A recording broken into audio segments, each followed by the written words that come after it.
মনু মিয়া, হ্যাঁ, শরীয়তপুরের মনু মিয়ার কথা বলতেছি। সে ৩,০০০-এরও অধিক কবর খুঁড়েছে। কত বড় মানবতার কাজ করেছে বুঝতে পারছেন?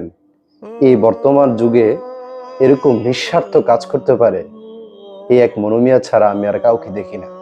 সে বিরল দৃষ্টান্ত স্থাপন করে গেছে। আমরা তো দেখি যে আমাদের এলাকায় মানুষ মারা গেলে কবর খোঁড়ার জন্য টাকা দিয়েও লোক পাওয়া যায় না, আর সেই জায়গায় মনু মিয়া ৩,০০০-এরও অধিক কবর খুঁড়েছে বিনা স্বার্থে। সে বিয়ে করেছে, তার কোনো সন্তান নেই, নিঃসন্তান।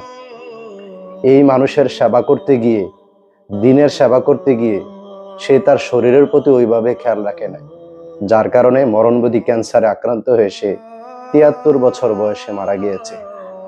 আমরা সেই মনু মিয়ার জন্য অন্তঃস্থল থেকে দোয়া করি, আল্লাহ রাব্বুল আলামিন যেন তাকে এই কবর খোঁড়ার উছিলায় তাকে তার জীবনের জিন্দিগির গুনাহ খাতা মাফ করে দিয়ে জান্নাতের উচ্চ মাকাম দান করে।